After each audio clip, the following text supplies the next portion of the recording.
definitely missing out. It's the DLUV Afternoon Show weekdays from 2 to 4 only on unapologetically progressive KBLA Talk 1580. Like a brand new flavor in your ear. Yeah.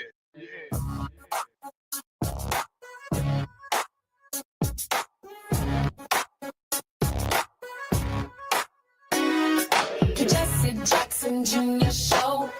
Oh, oh, oh, oh, oh. The Jesse Jackson Jr. Show. Oh, oh, oh, oh. The Jesse Jackson Jr. Show. Oh, oh, oh, oh. The Jesse Jackson Jr. Show. Oh, oh, oh, oh. Come on and talk with me. Come on and listen to me. Come on and talk with me.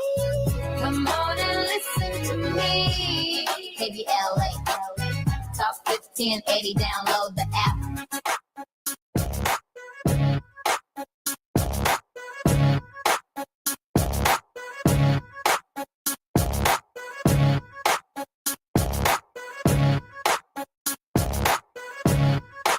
I'm Jesse Jackson Jr. Today is the anniversary of the Jesse Jackson Jr. Show on KBLA Talk 1580.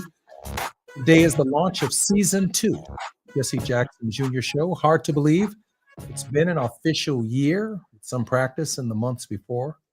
Over the year, we've grown in every possible way, from presence to guests to focus on all things of excellence. Thank you for your support, and join us this season for the J Lunch Club on the Jesse Jackson Jr. Show, Monday through Friday, 12 to 2 p.m. PST, 2 to 4 CST, 3 to 5 EST. We're going to light things up for you. Today on Moving Mountain Mondays is Mr. Krim's class with Mr. Ernest Krim III. In the second hour, Dr. Aubrey Hendricks will be our guest host for The Faith Not to Fall. He is the author of The Politics of Jesus and the author of Christians Against Christianity. We extend our get well wishes to our very own Reverend Terry Hord Owens. I am so excited about this show for a number of reasons. Literally, I sat down and our producer, Gina Towns, the creator of our show, has created a new format for the new year. And I'm extremely excited about it. We have our own music. We have our own bugs that we're listening to. And it's really energy that is so exciting that comes from Gina. She's so capable of everything that she does. But number one, she is the best producer on earth. Grateful to Gina Towns. She'll join us in the bottom of the second segment. I do want to say this. My father is doing a lot better today. He's been in a life struggle. But I'm grateful to announce that he is showing some signs of recovery, given that his prognosis for PSP is extremely difficult. Please keep him in your prayers. I want to share with you all some of what Thanksgiving was like for me this year. Had some friends over. We sat around and we talked and we laughed. We ate till our heart's content. And one of my friends from deep down south, I won't mention his name, he ate everything on his plate and left a few chicken bones there. And I looked at him real carefully because I knew we had plenty of chicken left. All he had to do was get up and go get some more chicken. But he looked at me, I looked at him, and I just nodded. Don't do it. Don't do it. And he looked at me. He could read my mind. He's just going to do it anyway. He reached over and grabbed the chicken bone and started biting the ends off of it. And started chewing the gristle and crunching the gristle at the table. And I was like, this is the last Thanksgiving I'm doing with this Negro right here. This Negro got to know that his country self should not be around the Thanksgiving table sucking the bone marrow out of a chicken. I even put up a Facebook post today that said, I need some space for some new people on my Facebook page. Please let me know if you eat gristle, suck marrow, bite, chew, or crunch the end of chicken bones. And so we just laughed at him the entire Thanksgiving dinner. But if you eat chicken bones, gristle, suck marrow, bite, chew, or crunch on the end of chicken bones, I don't mind you guys listening to our show. But just don't do that on the new radio show. That just doesn't make sense to me. Anyway, particularly excited about this new show, the new format. Those of you who are downloading the app or listening to us on the KBLA app, please download the app. Please support KBLA. I'm not going to get off of this kick during the Christmas season, which began the day after Thanksgiving. Please put KBLA under your Christmas tree. We don't get all of this clear, unadulterated, clear talk anywhere else in the United States. It starts with Dominique DePrima in the morning. It continues with the master of radio and a person who is unbought, just like Shirley Chisholm, and unbossed and unbought, Tavis Smiley. I'm particularly grateful that he has given me this extraordinary opportunity. I love talk radio, and I love the time that we spend every day on this show, Monday through Friday from 12 to noon on the West Coast, 2 to 4 p.m. on the Central Time in the United States, and certainly 3 to 5 on the East Coast and all over the world. People download our app in London and Johannesburg, South Africa. We've had guests on our program from Jamaica. We've had guests on our program from Sri Lanka. We've had guests on our program because the technology simply allows us to have guests from all over the world. Sometimes our perspectives within the United States matter, but sometimes perspectives from people outside of the United States also confirm for us what we are looking at here in the United States, what they are experiencing on the outside. My mother once told me when I was growing up and I was practicing my own form of nationalism, saying, we just need to leave America. She said, you don't want to leave America because, this is Jackie talking, my mother. Tavis calls her, how's Miss Jackie doing? So I'm going to call her Jackie for just this moment. Jackie says, you don't want to be outside of America when America decides to bomb you one day. You really do want to be here. You want to be the agitator. You want to be the Jonah in the belly of the whale. You want to grab the whale by its vital organs and make it do right, hold it to some kind of moral and political code. But if we were on the outside, we would have very little to say about what is taking place in the United States and in our world. And so maybe, just maybe, in all of our complaining and all of our concerns, which are all legitimate, every one of them, from 16, 19, the trauma that we've experienced, the history, which I've gone over on this program many, many times and will continue to do, maybe we have a divine purpose. Maybe, like the Congressional Black Caucus, we are to be the conscience of America. And it's impossible to imagine an America without the Negro sitting right here in the middle of her bosom, holding America accountable. And so I'm grateful. I'm grateful to you. I'm grateful to God and to all of our listeners here at KBLA. Please put KBLA under your Christmas tree this year. Don't shop at Amazon. Don't shop at Target. Where else should they not shop, Gina? Amazon, Target, and Home Depot. And I don't want to mention somebody's company that ain't on the list of Jamal Bryant. But all them Jamal Bryant companies, let's give Jamal some love.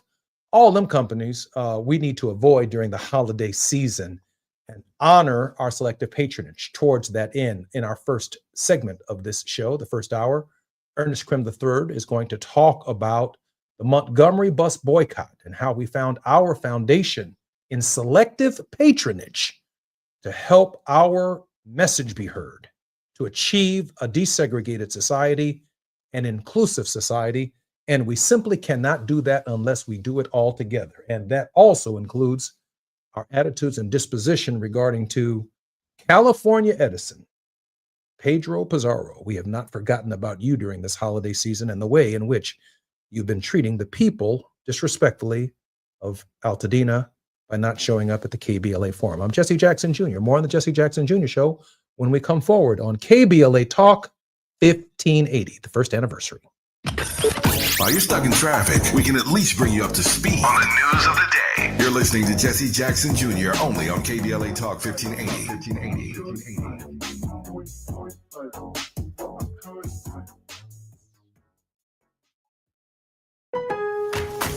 Get ready to shop Lowe's Black Friday Doorbuster deals to save $150 on a 30-inch Blackstone griddle, now $299. Plus, choose a Whirlpool top-load washer or Midea top freezer refrigerator for just $398. These limited-time Doorbuster deals go fast, so get holiday ready today at Lowe's. We help, you save. Valid 11/28 through 12/1. Selection varies by location. While supplies last. See Lowe's.com for more details. We all have regrets. That haircut, that text, missing out on Kohl's Cyber Days. Good news, you can fix at least one of those. Get up to 50% off gifts for everyone on your list. Sunday and Monday only at Kohl's. From cozy favorites to top toys, you've got 2 days until you miss out. Don't let Cyber Days be the sale that got away. Save at Kohl's and Kohl's.com. Select styles, offer ends December 1st. Some exclusions apply. See store or Kohl's.com for details.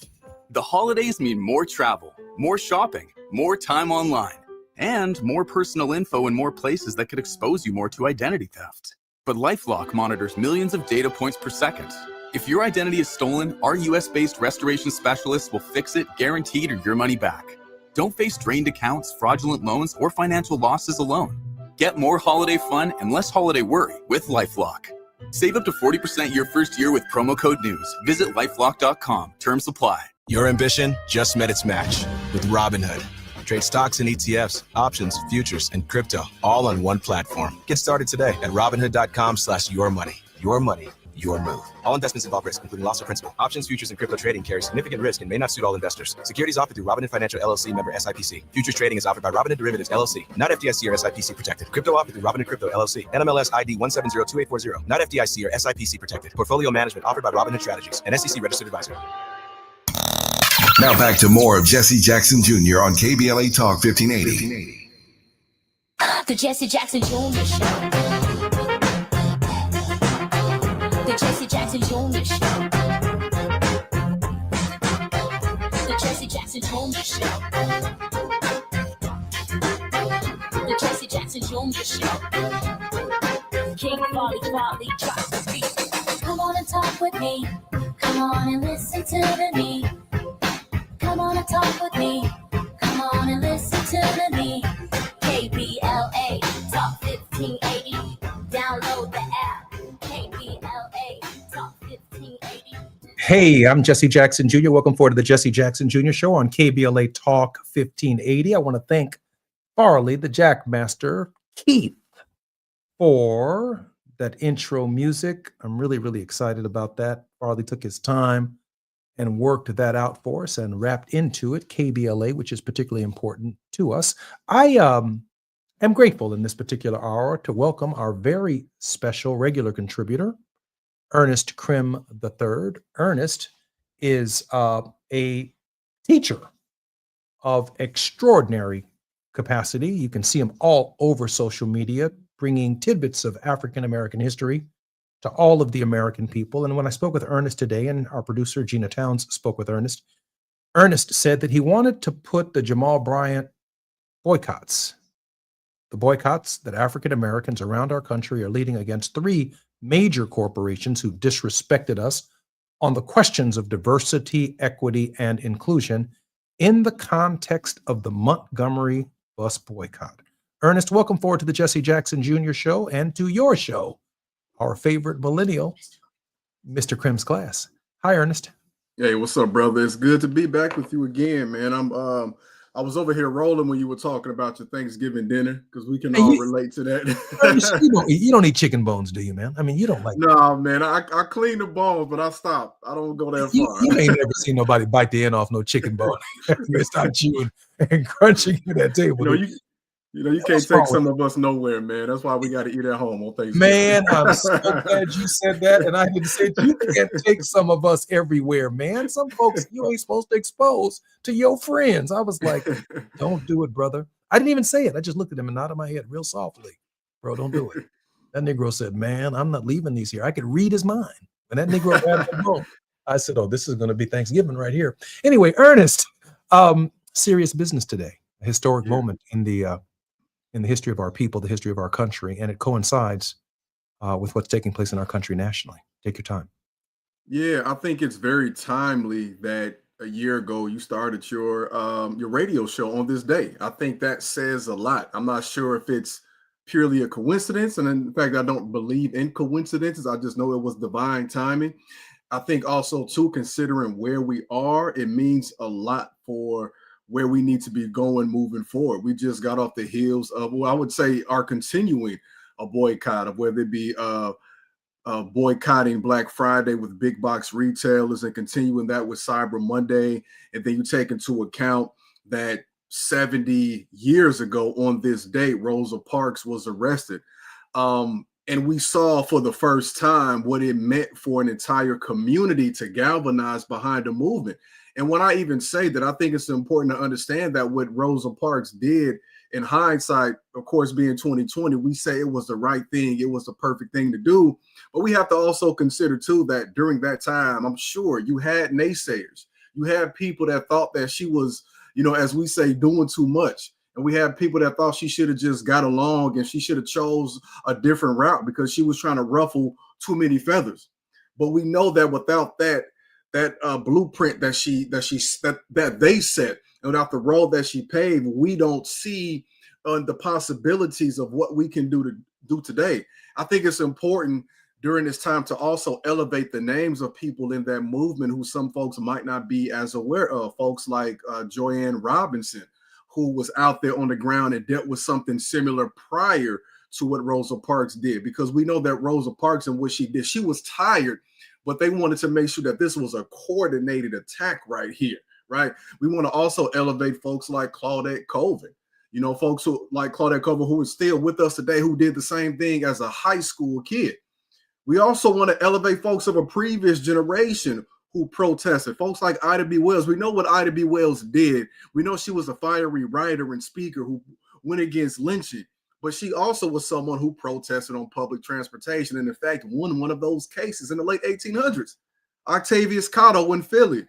Caroline LeClount, who was his fiance at the time, she protested something similar as well. So I think when we consider that this has happened in various other generations, the thing that we have to pinpoint is, well, why exactly was Rosa Parks' demonstration so powerful? Because it happened in an era when it needed to happen. It was the perfect time. Sometimes it's not just about the protest, but it's about all these different things converging, such as the types of media at our disposal. And I think that what we have to reflect on when, and as we talk about the 70-year anniversary of Rosa Parks being arrested, is what is the best way for us to go about it? Because boycotting now is not the same as boycotting then. Because also we keep in mind that when that happened, there was a 4-day period between when she was arrested and when the boycott officially began, December 1st through December 5th. We have to keep in mind that all the planning that went into account priorly and the planning that had to take place the next 4 to 5 days. So as we are in this moment, I think it's important for us to study and look at all the things that happened behind the scenes. And I'm always encouraging people to pay close attention to all the people who were involved, the thousands of Black folks, and think about the names that you don't know and that ratio compared to the names you do know. Now, we know, of course, Dr. King. We know, of course, Rosa Parks. But think about how many other people made this work. Folks like Georgia Gilmore, who was selling her food, selling plates to make money so that she could donate it back to the movement. Everybody in this movement has a role to play. And not every single person, as we organize, will be on the forefront. Not every person will be the one like a Pastor Jamal Bryant that's at the pulpit speaking. But always remember that a Pastor Jamal Bryant is possible because of a congregation that supports him, not just through the tithing, but by actively listening and by actively engaging. So my call for folks right now is, as we move forward with this boycott, and we think about ways in which we can support local businesses, supporting Black-owned businesses, Black women-owned businesses, especially those that are committed to fully supporting us back. We have to think about all the mechanisms that have to be in place to support those who are engaged in this. When you boycott a bus company in the 1950s, understand, you got to have carpooling set up too, right? Yeah, that's really interesting. Ernest, I was just reflecting upon a story that I read many, many years ago about a company called the Safe Bus Company in Winston-Salem, North Carolina. Founded in 1926 by 21 Black men who combined their jitney services, the company initially provided transportation for the African American community in areas that white-owned public transportation ignored. It grew to become the largest Black-owned transportation company in the nation. And in 1972, the city of Winston-Salem purchased it, integrating it into the new public transportation system. How about that? We had the largest Black-owned bus company in the nation, in large measure because of segregation and because Black folk needed to get around and they wouldn't let us ride. Long before Rosa Parks integrated busing and the Montgomery bus boycott, we owned something. And then ultimately, when the laws and the Iron Curtain of segregation came tumbling down, the 64 Civil Rights Act, the Voting Rights Act of 1965, public accommodations legislation, but certainly the impetus from Brown versus the Board of Education in 1954, we owned a bus company because they didn't want to cut our hair. They didn't want to bury us. By the way, that's where most of our funeral parlors come from. White folks didn't want to handle Black bodies. And so Black people prospered in these areas where segregation essentially would not cover our communities. And to hear you remind us of these heroines and Sherowins, these sheroes, who laid the foundation for integrated transportation, it also changed the bus routes of Montgomery, Alabama as well. Ernest? You know what? That's one of my favorite stories to share on social media. And one of my favorite stories I'm able to admit that I came across some years ago on social media. And when I came across that information, of course, like so many people who might follow my page, my first question was, why wasn't I made aware of this? Especially because they started this business 30 some odd years priorly to this even started. One of the things I say when I speak to audiences is this two phrases. I say that we always have to be committed to agitating and creating. Agitate and create. So what Rosa Parks and the Montgomery bus boycott movement was agitation, agitate the system. That particularly works well with people who might have a job within the system who know what's going on, and they find ways to give us the secrets and advocate for us. But on the other hand, we also have to be able to create something at the same time, simultaneously. I would even say put that thing in motion before you begin to protest, because what they had was an alternative. And we know at the same time, the carpooling system they had in Montgomery was similar, but it just wasn't operating as one united business. This is powerful because, like you said, this was something that even started before the movement and after, to the point where the city bought them because their own separate public transportation systems weren't even working. Agitate, create. And that is also something, of course, to think about in this movement, because when we say boycott, we have to be very specific in particular. We're not saying don't buy anything over the next, unless you're off the grid and making your own stuff. That's almost impossible. We're talking about redirecting those dollars to our community. Let's think about the ways in which we can support folks doing the same thing. For example, one of the things I've always done really is when I'm drinking coffee, I'm going to support a local business. I'm going to support, and you got to think about the margins with a coffee shop. I never had one, but I'm just saying most of the time when I go, I'm not getting the matcha. I'm not getting all that fancy stuff, man. I'm getting some straight black coffee. So I'm only paying $3 for the most part, $3-4. If you have 10 people come in and buy a black coffee, you only made $30, right? Yeah. So think about, so I say that to say, make sure y'all tipping too for the coffee shop owners. But think about what that means in comparison to a Starbucks that has branches all over the country. If we can redirect 20 to 30 people a day, like go support that local black owned coffee shop. Buy something a little extra. Think about what that means for the families. Think about what that means for who they can hire as well. So it's not just a boycott. We don't want to just be anti. We don't want to just be anti-racist, anti-this. We want to also exemplify and show what it means to be pro-community and pro-us too. Ernest, when I think about my dad in this moment, and I'm going to keep KBLA under my Christmas tree this year, even though I can't do this myself. Maybe there's a benefactor or two or three who might find it within their capacity to, for example, in the name of KBLA, buy $2,000 worth of California Edison stock in the name of KBLA and change KBLA's positioning with the company. That is, when they have a shareholders meeting, our leader, Tavis Smiley, can actually show up at the shareholders meeting as partial owner from KBLA, sharing as owners how we don't feel like we should be disrespected. I mean, it's one thing to boycott Home Depot.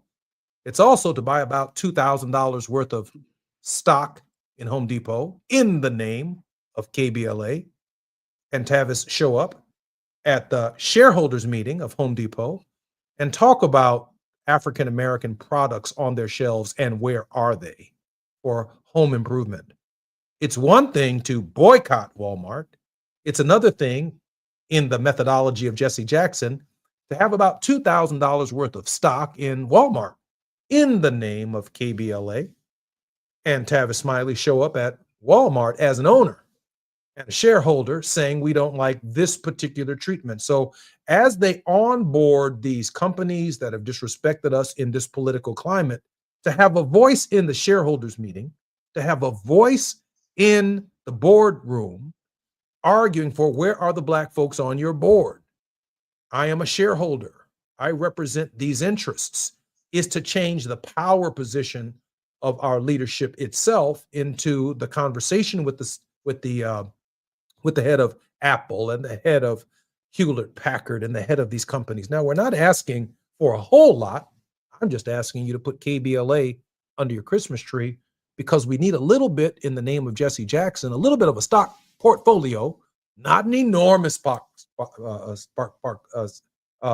portfolio, just about $2,000 worth, however many shares that equals, in order to empower us to have a conversation at the level where Pedro, Pizarro, or whomever the heads of these companies are making their pleas to shareholders and making their annual reports. We have a voice. When my dad stepped up to the microphone at a shareholder meeting as a shareholder, demanding more Black franchises, demanding more Black lawyers, demanding more Black accountants. What Black accounting firms are y'all using? Where are y'all advertising your dollars?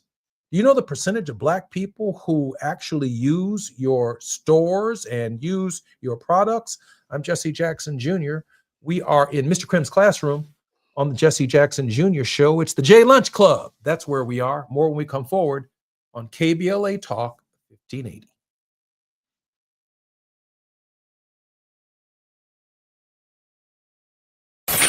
The biggest names, the best conversations. You're riding with Jesse Jackson Jr. on KBLA Talk 1580.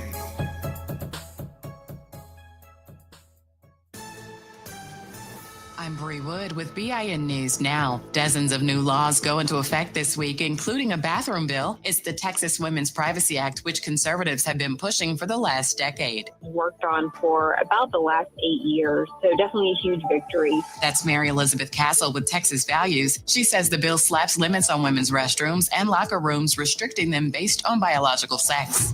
A Southside Chicago church is picking up the pieces after a Thanksgiving Day fire destroyed Renewal Life Church. No injuries were reported. Services moved to Fairfield Baptist this past Sunday as the pastor plans to rebuild.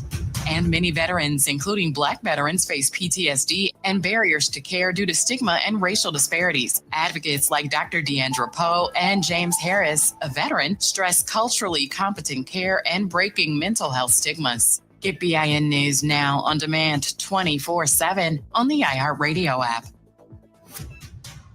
Think It Up is an initiative to activate student-powered, teacher-led learning projects.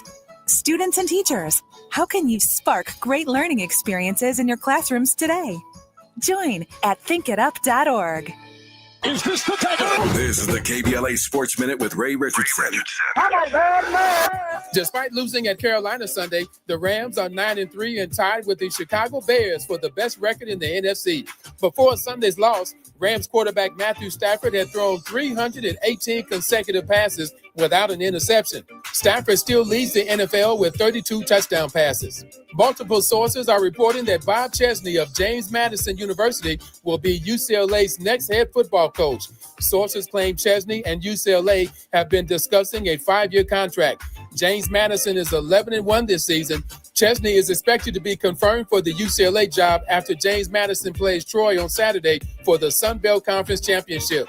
HBCU Southern University introduced Pro Football Hall of Fame running back Marshall Faulk Monday morning as their new head coach. Faulk was the running backs coach at Colorado with Deion Sanders. No debates, no speculation, just the info you need. That's your KBLA Sports Minute. I'm Ray Richardson on KBLA Talk 1580.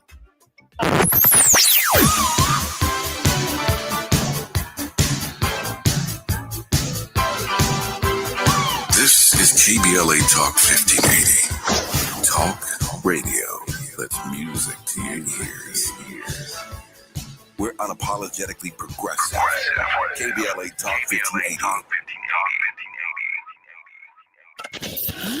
We've got a lot to talk about. I'm Reverend Gerald, the life coach. Is someone you love struggling with addiction and mental illness? Is improving your family's health important? Want to leave a legacy that your family can grow? Are you ready to enhance your perception of life experiences? Then wake up weekends at 7 a.m. with Urban Family Focus and get the wisdom, opportunity, resources, and motivation to live your best life. Join the conversation on Urban Family Focus Saturday and Sunday at 7 a.m. Unapologetically progressive. KBLA Talk 1580.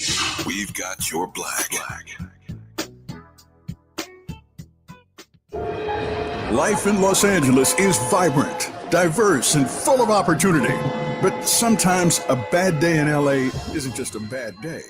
Being treated differently or unfairly because of language, race, ethnicity, religion, or a medical condition can happen to anyone, and it is against the law. Have you faced unfair treatment when shopping, receiving services, or by an employer in the city? The Los Angeles Civil Rights Department enforces civil and human rights law to reduce private sector discrimination. We're here to work with you to find remedies, corrective actions, and help to connect you with needed resources. Don't let discrimination and unfair treatment go unchecked. Report your discrimination complaint at laisforeveryone.com. We want to hear your story. Visit laisforeveryone.com because your civil rights matter. At the tone, please record your message. You ready? Drop it! Mr. Tavis Smiley, preach it. Thank you, man. Politics in this country is crazy. You put things in perspective that even I didn't. The right is playing fast and loose with facts and scapegoating everyone under the sun, especially black and brown people. As a white man, I do not agree with this, and I am on my black and brown brothers and sisters' side. Fight the good fight. Know that I am part of the resistance. Let's fight the power. Our freedom of speech is freedom of death. We got to fight the powers that be. KBLA Talk 1580. We've got your black. You're listening to Jesse Jackson Jr. on KBLA Talk 1580.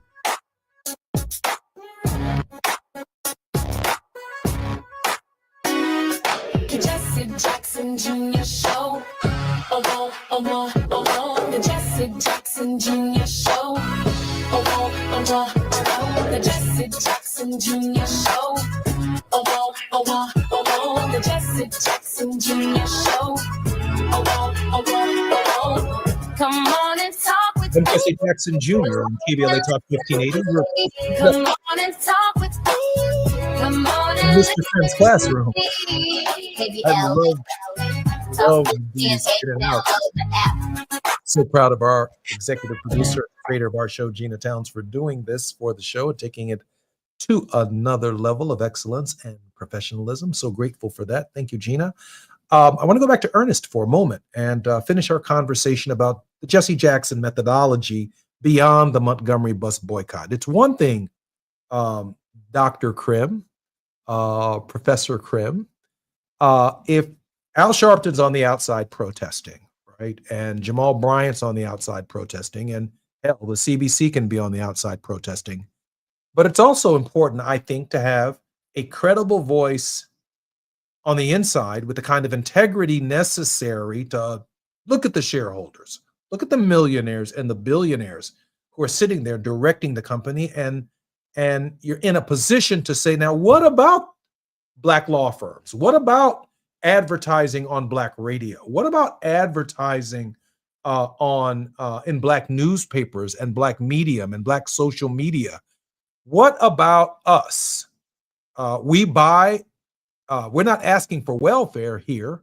We're asking for our share. If 30% of your market is African American, depending upon whatever the research reveals about Home Depots, for example, here in the city of Chicago on 87th Street or on Canal Street, primarily serving African American and Hispanic communities. These stores are in the Black community. And what we lost as a result of the big box stores are the little hardware stores and the little when Walmart decided that they wanted to put a grocery store in the big box and buy all of their produce and all of their groceries at a different margin, they put this little lady right here and this little family right here that was in the grocery business out of business. And so while we may not ask them or be in a position to ask them to support a local grocery store because you've now, because of the amount of product that you're able to purchase at lower prices, has essentially put us out of business, there are other categories that immediately come online that still keep you connected to our community. And that, from my perspective, requires a voice on the inside. And usually, and I tell you what happens every time, usually they find some Negro who they hire, and this Negro comes out and talks on the microphone, talking about, I'm handling everything, everything gonna be all right. That person gets a place on the board. They become a fairly wealthy person. They don't even live in the community. They live in some suburb somewhere, play golf with their friends all day, but they're the Black face of Black grievance and Black problems with the company.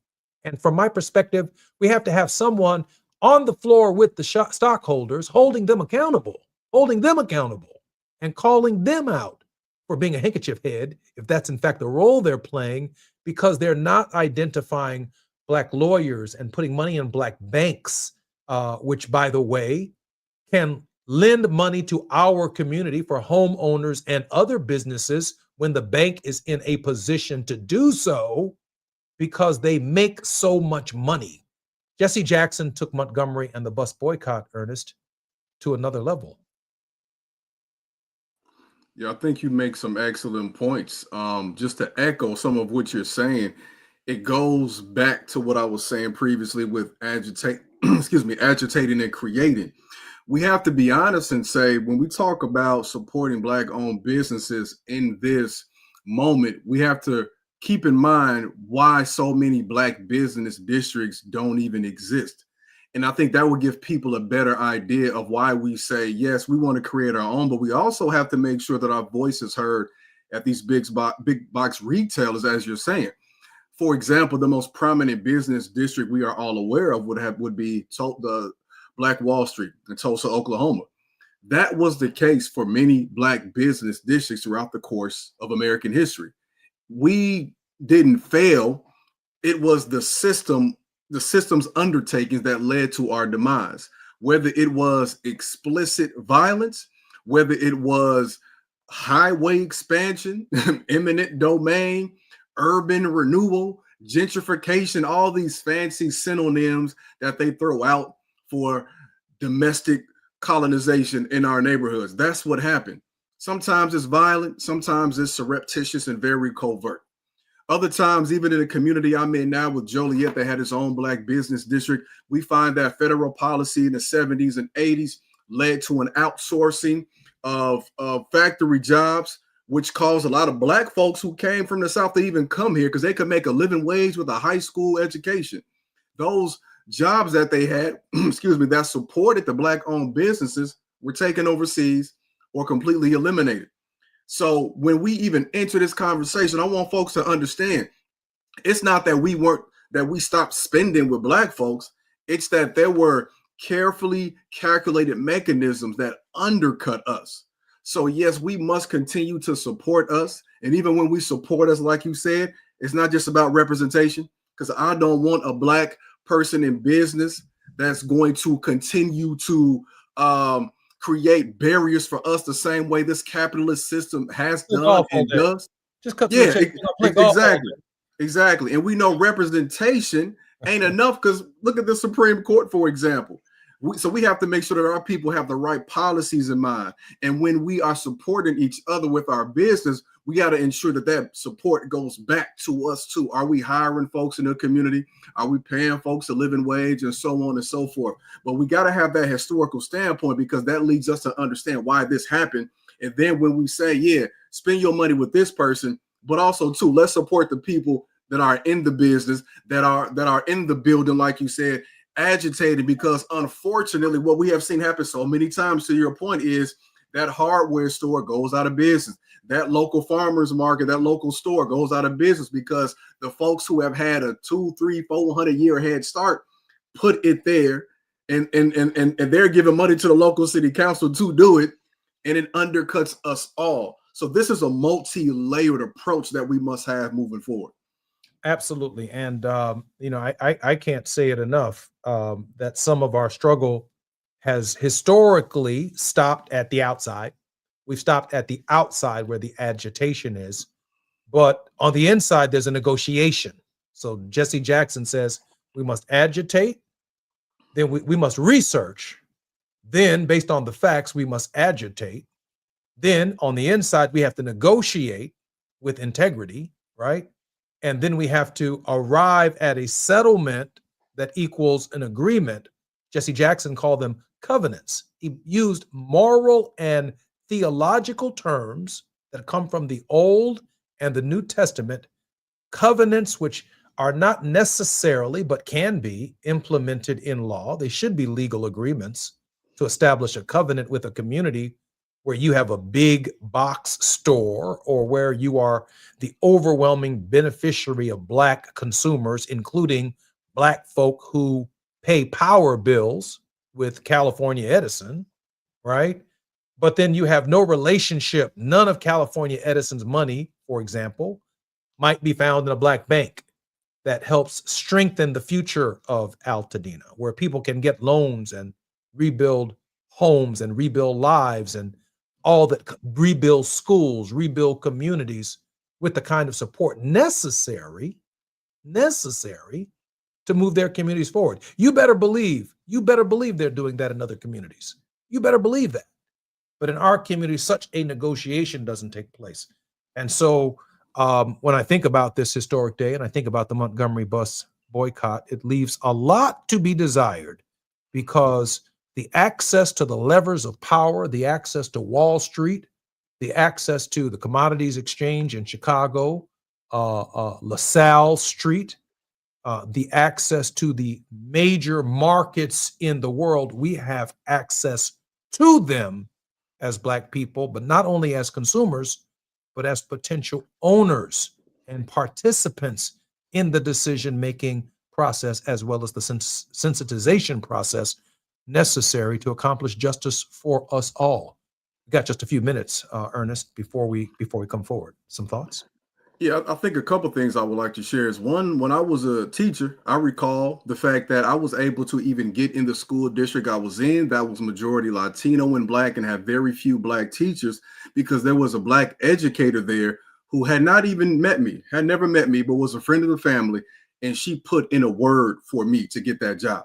And then I think about the interview, I should say, because I had to do well at the interview. And I think about all the thousands of kids I was able to impact and also be fulfilled with that relationship because of that person. Now, of course, we want to have more schools that focus on our kids, but we also got to keep in mind there are public schools there that will have larger entities in a larger reach. And we got to have people on both sides.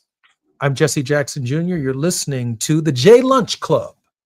Our creator, Gina Towns, is going to join us on the future of the Jesse Jackson Jr. Show and Moving Mountain Mondays, all the way to Fat Meat Fridays, eating chicken bones and chewing on gristle at Thanksgiving. We're going to talk about that when we come forward with our creator, Gina Towns, and Ernest Krim. More when we come forward on JLJ.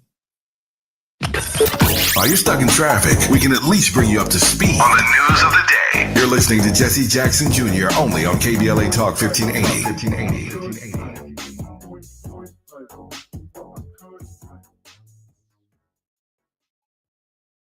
In a city as big as LA, healthcare shouldn't feel far away. That's why Cedars-Sinai is breaking down barriers and bringing resources like free screenings, vaccinations, and wellness programs into local communities. From Leimert Park to Lincoln Heights and everywhere in between, Cedars-Sinai is showing up, partnering with over 200 local organizations to improve access to healthcare resources. Because care doesn't just happen inside a hospital. It happens in neighborhoods and places around the city where we live, work, and grow. Cedars-Sinai, here for LA. Unwrap LA this winter with Metro. Whether you're heading to a family gathering or last-minute shopping, Metro's got you. Enjoy free rides across Metro on Christmas Eve and New Year's Eve. Move with joy. Move with community this holiday season. Go Metro.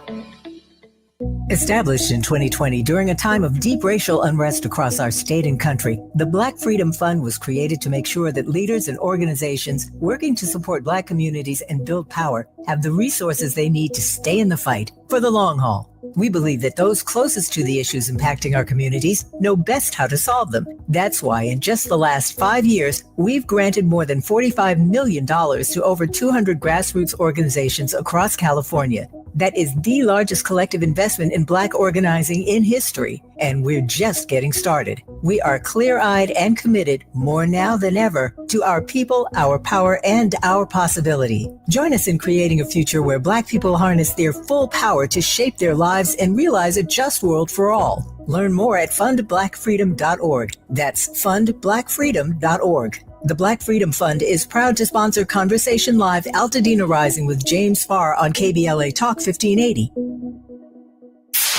KBLA Talk 1580. We've got a lot to talk about. KBLA Talk 1580 reminds you that we keep us safe. Every girl deserves a chance to shine. That's the belief behind Forgiving for Living, Inc. Since 1999, this organization has been empowering at-risk girls ages 13 to 18, helping them overcome behavioral and mental health challenges. Founder Wendy Gladney's personal journey inspired the mission to give girls hope and purpose through the power of forgiveness. Through their ambassador program, workshops, and annual conference, Forgiving for Living has touched over 3,000 young lives, providing mentoring, life skills, training, and tools for building self-esteem and confidence. You can make a difference. Visit forgivingforliving.org to donate, volunteer, become a mentor, or find help for a young girl in need. Forgiving for Living, Inc., building brighter futures for young girls. Visit forgivingforliving.org today. This is a community call to action from KBLA Talk 1580. Is your loved one at the hospital or in a nursing home? Have they developed bed sores, fallen, or worse? These are things your family members should be protected from. Bed sores, falls, and dehydration are almost always the result of negligent care. If this has happened to your loved one, call Zoran at Basic Law Group at 800-215-1234 or visit basiclawgroup.com. The consultation is free, and if they don't win, you don't pay. That's 800-215-1234. Now back to more of Jesse Jackson Jr. on KBLA Talk 1580. The Jesse Jackson Jr. Show. The Jesse Jackson Jr. Show. The Jesse Jackson Jr. Show. The Jesse Jackson Jr. Show. King Volley, drop the beat. Come on and talk with me. Come on and listen to me. Come on and talk with me. Come on and listen to me.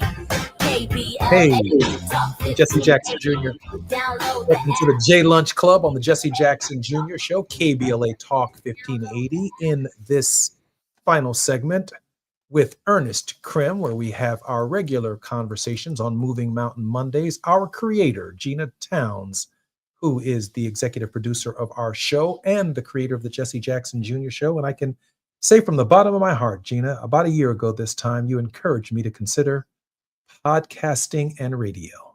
Hey, you got me in this, and it's got an amazing ride. Tell me what your vision is for the show, Gina. So here he goes again. The pop in. Hi, Ernest. Hey, what's up, Gina? Good to see you again. Good to see you too. I hope you had a great holiday weekend and the same for the rest of our listening audience. So this screen that we put up here, join the Jesse Jackson Jr. J Lunch Club. We really want to start to form family with our viewers, with your listeners here at KBLA. It is a great family that Tavis Smiley has orchestrated. And of course, he's in the center, in the middle of the connectivity around the world. But here we have all of our hosts who have come together and committed time and their talent, their expertise to the show. So we're very grateful to them. But I want to say, this journey started a little bit before now. We initially started at WVON in Chicago and moved on to be with Tavis here in Los Angeles. And we are so very, very grateful for the acceptance that the Los Angeles community and the reception that they've given us and the camaraderie that we built over the past year. Thank you to Tavis and his brilliant leadership, his visionary expertise is beyond none. There is a reason why Tavis is among the top voices. And Jesse, of course, you have to see his vision in it, because he asked you to come on, and at no time in history, there are no mistakes, just like you said, Ernest. At this time, your voice is needed, your vision is needed, your leadership is needed. And for such a time as this, KBLA and the platforms that we are on are pivotal to where we go as a people and as a country. And I want to thank our viewers. There are some people who have been with us and came with us, go back and forth from Chicago to LA. But on that screen, if you're not able to see it and you're listening right now, there is a map of the world, and there are all of the hosts who are regulars on our show from all the way from Africa and Europe to right in our own backyard. So we encourage you to stay with us. It's free, it's worldwide, it's at home, and we try to give you some solid food to chew on. So thank you, Jesse, for your work and your vision as well. I appreciate that. I want to just compliment something I learned from my dad, and I'm going to share it with you guys right here, and you're going to have to read between the lines. I watched my dad follow a basic theory. And the theory is really simple, because I know it so very well, but I can't say it on the radio. So when you hear the word Negro in this little brief poem that I'm going to give you, I got it from my father, but he did not use the word Negro, but it does rhyme with bigger. You see, the bigger the Negro I become, the bigger the Negro we become. And the bigger the Negro we become, the bigger the Negroes we all become. That's the antithesis of the crabs in the barrel syndrome, where people are always pulling someone back in. So I have nothing but love for Tavis and what he's done at KBLA, because the bigger Tavis becomes, the bigger we all become. And the bigger we enforce and reinforce what we do together as a people, we overcome the legacy, Ernest, of the slave Bible, where one person does this and one person does that, and they reach into our community, grab somebody out and tell us, hey, here's your new leader. No. We are inextricably bound in the very web that Gina has put on the screen for those of you who are downloading the podcast, that the bigger we become, the bigger Ernest Krim becomes. And he makes so much sense. The bigger PL De Silva becomes, the bigger Barbara Arnwine becomes, the bigger we all become, and we become bigger together. And I don't mean that in the sense that we make any money from it. It just means that we in community gain strength in our integrity and our ability to speak freely about what matters to our people. Ernest, the bigger the Negro you become, the bigger the Negro we all become. What I think is very important about this too, as you're talking about the presence of your radio show and Black-owned media, I've been reflecting on this a lot, because we know a lot of Black-owned media companies are under attack right now. Several of them are engaged in lawsuits because they are unapologetically talking about our issues. I just want to let people know that when we look at the course of history, the media frames historical narratives and our understanding of the past. I know it seems simple, but maybe we don't think about it that way enough. The reason why there are so many things that I can share that folks are not aware of is because the media at that time that was dominated and still to this day is dominated by conservative white-owned establishments have sought to portray us and themselves in a certain narrative moving forward. Just think about the fact that oftentimes the lynchings that occurred throughout American history were instigated by media headlines.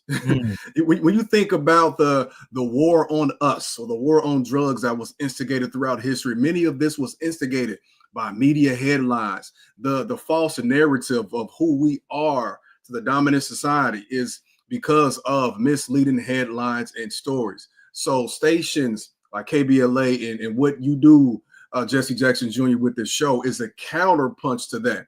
And it is so important in this time period where we have political leadership that is is constantly propagating false narratives as if they are true. This is where we get the truth in this moment, and this is where we get the information that will allow us to make the best decisions moving forward. So again, congratulations on the year, and I'm excited to see what the next year looks like too. Hey, I pray that all that goes very well for the next year. Gina, her mind is so amazing. She's on down the road. We got the J Lunch Club. She says, we need to look at the supper club. I'm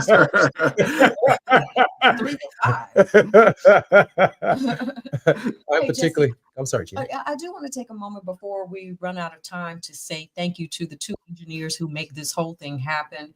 And that is Torrance Scott on our end and Miles Lowe at KBLA Talk 1580. Want to give them a shout out because we can't do what we do if they don't do what they do. One of these days, we're going to bring them forward so we can actually see them, see the people who are behind the scenes. You hear us, Miles. I know you're right there.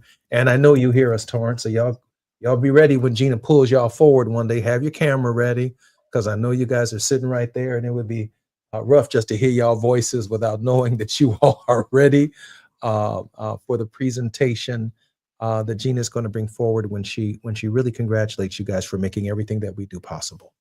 This is the J Lunch Club on the Jesse Jackson Jr. Show. This is our first anniversary, and I'm particularly honored that our very special guest in the first hour has been our favorite millennial on Moving Mountain Mondays. On Moving Mountain Mondays in the afternoon, the final hour of our show, normally Reverend Dr. Teresa Hord Owens is our guest. She is recovering from a little bit of a cold, a little bit of an illness, but we are glad and particularly proud that Dr. Aubrey Hendricks, one of the most prolific biblical scholars in the nation, in the world, will be our guest in the next hour. I'm Jesse Jackson Jr. More on the J Lunch Club when we come forward. KBLA Talk 1580. KBLA 1580 Santa Monica. I'm Bree Wood with BIN News Now. Dozens of new laws go into effect this week, including a bathroom bill. It's the Texas Women's Privacy Act, which conservatives have been pushing for the last decade. Worked on for about the last 8 years, so definitely a huge victory. That's Mary Elizabeth Castle with Texas Values. She says the bill slaps limits on women's restrooms and locker rooms, restricting them based on biological sex. A Southside Chicago church is picking up the pieces after a Thanksgiving Day fire destroyed Renewal Life Church. No injuries were reported. Services moved to Fairfield Baptist this past Sunday as the pastor plans to rebuild.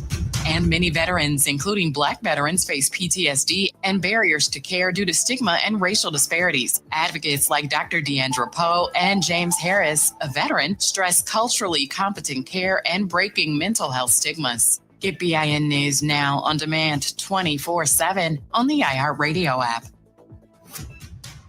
Think It Up is an initiative to activate student-powered, teacher-led learning projects.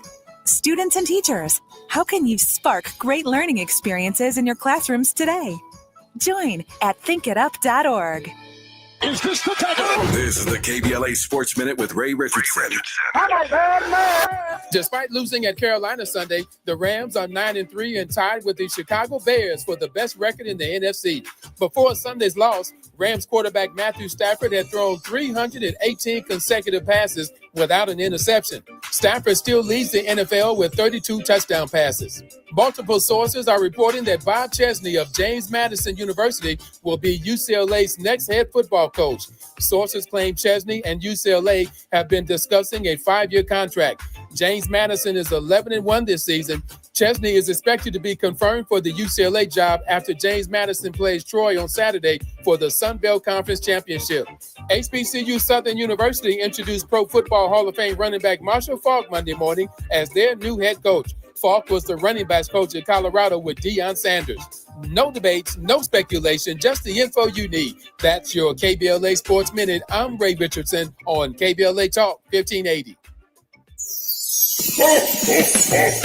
Celebrate the soul of the holidays and support Altadena and Pasadena. Join us on Monday, December 15th, 7 p.m. inside the Bram Goldsmith Theater at the Wallace in Beverly Hills for Soul of the Holidays, a joyful night of Motor City Soul, gospel, and holiday classics featuring an 18-piece band, all-star vocalist, and community choirs, all in support of the Black LA Relief and Recovery Fund. This performance comes at a pivotal time for many in Altadena and Pasadena. This is their first holiday season since the devastating Altadena Eden Canyon fire, which destroyed homes and community spaces. While the physical losses are immense, the power of community remains, and your attendance directly supports recovery, resilience, and renewal. So, be sure to join us Monday, December 15th, 7 p.m. inside the Bram Goldsmith Theater at the Wallace in Beverly Hills for Soul of the Holidays,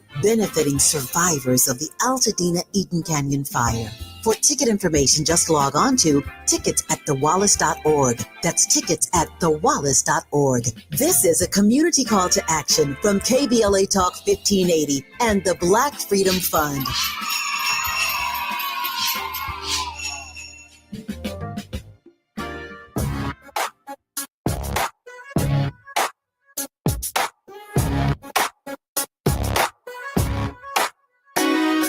Jesse Jackson Jr. Show. The Jesse Jackson Jr. Show. The Jesse Jackson Jr. Show. The Jesse Jackson Jr. Show. Come on and talk with me. Looking forward to Jalen's Club on Jesse Jackson Jr. on KBLA Talk 1580. Our very special guest in this Talk 1580, download the app. Dr. Aubrey Hendricks Jr. Dr. Hendricks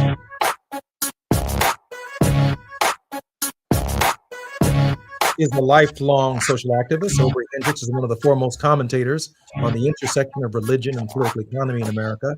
He's the most widely read and perhaps the most influential African-American biblical scholar writing today. Cornel West calls him one of the last few grand prophetic intellectuals. A widely sought-after lecturer and media spokesperson, Dr. Hendricks' appearances include CNN, MSNBC, CBS, Fox News, Fox Business News, the Discovery Channel, PBS, BBC, NHK Japan Television, and the Bloomberg Network. He is providing running event commentary for the National Public Radio, MSNBC, and Al Jazeera, and aspiring international television networks. Dr. Hendricks has been a member of the Faith Advisory Council of the Democratic National Committee, for whom he delivered the closing benediction at the 2008 Democratic Convention, served as the National Religious Leaders Advisory Committee of the 2008 Democratic Presidential Campaign, and served in the Religion and Foreign Policy Working Group at the U.S. Department of State under Secretaries Hillary Rodham Clinton and John Kerry. Dr. Hendricks, welcome forward to the Jesse Jackson Jr. Show and the J Lunch Club. Thank you, my brother. Always so good to see you. Man, I sound good on paper, don't I?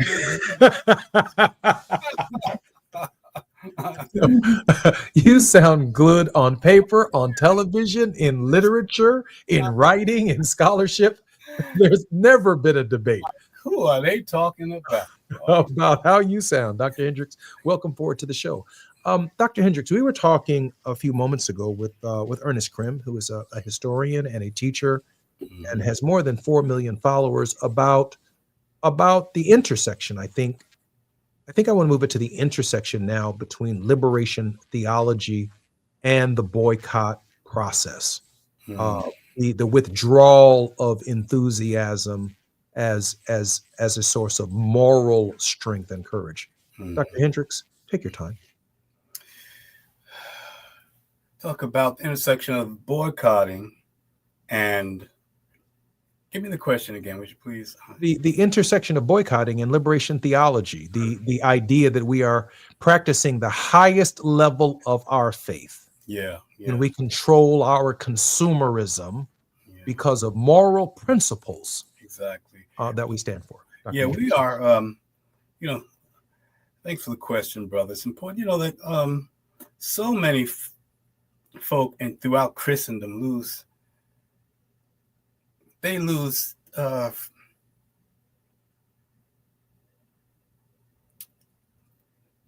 not having a senior moment. The wheels roll. No, but they miss out on the fact that what Jesus taught was mostly ethics and morality. He didn't, teach doctrine right and theology, all that. He was ethical, what we should do and should not do in the world. And one thing that we are to do is to withdraw, not to give any energy to immoral activities, unethical activities. And that has a lot of implications, but one of the most easy ways to practice that on a collective level is through boycotting and saying that we are not going to give support to what we feel to be an immoral project or a corporation, a company, or a person who's engaged in some kind of activity that's deleterious to needless to any of our brothers and sisters. So it is a moral imperative to not give any kind of support to evil if we can possibly avoid it. It seems that we're also, as Christians, stuck in a non-violent ethic in our approach. Yeah. And the anger, the anxiety, the frustration from forces that seem overwhelmingly far more powerful than we are. Billion-dollar global corporations. And here we are, one Christian at a time, one crucifix at a time, trying to stand against what Dr. King would have referred to as a mountain of evil. But then you're suggesting in that collective response, we are actually experiencing a different witness. Well, yeah, and you mentioned anger. I don't know about you, but when I came up in Calvary Baptist Church in East Orange, New Jersey, we were taught that anger was something that we should try to tamp down. That it was a bad emotion, but that's that is a function of the domestication of Jesus' message, the defanging of Jesus' message. Because when you read the Gospel of Mark, he's angry a bunch of times. It's supposed to be angry. They soften it. Give an example. The leper, the man who's a victim of leprosy who comes to Jesus and asks him to make him clean and says that move with compassion, Jesus touch it. Well, there is a strong variant that says, the Greek word says, snorting with anger, with anger, move with anger, not move with compassion. He's angry that the priests have reduced this man in their edict that, he's a leper, and reduce him to begging and crying, please make me clean so I could come into human community again. When sometimes folks didn't have leprosy at all. Sometimes they just had psoriasis. We see him angry with the so-called woman with the widow's mite. We're taught that it's so wonderful that this woman gave all that she had to the church. She was so faithful. Now, Jesus was sitting, they said he went and sat directly across the treasury because he went there to protest. And he was saying, look at this mess.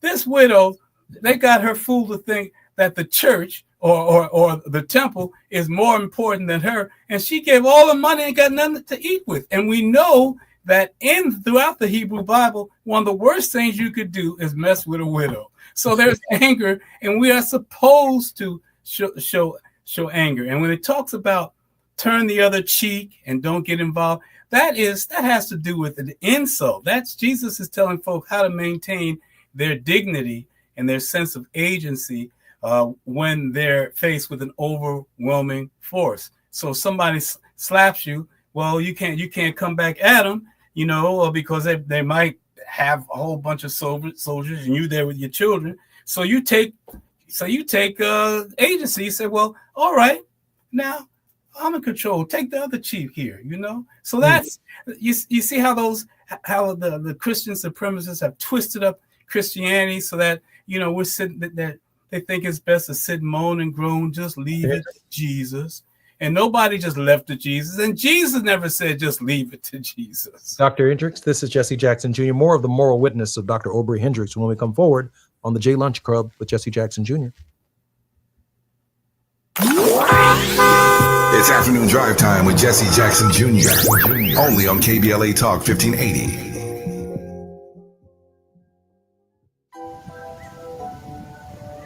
KBLA Talk 1580 remembers Robin Ayers on the 1-year anniversary of her passing. 1 year ago this week, we lost a remarkable and vibrant voice. Robin Ayers touched countless lives through her passion, her love, her service, and her smile, which you could see through the radio. KBLA Talk 1580 honors her memory and celebrates the legacy she left behind. Robin, your spirit lives on in every conversation, in every connection, and in every one of us, inspired by your voice. Gone, but never forgotten. KBLA Talk 1580, where voices matter.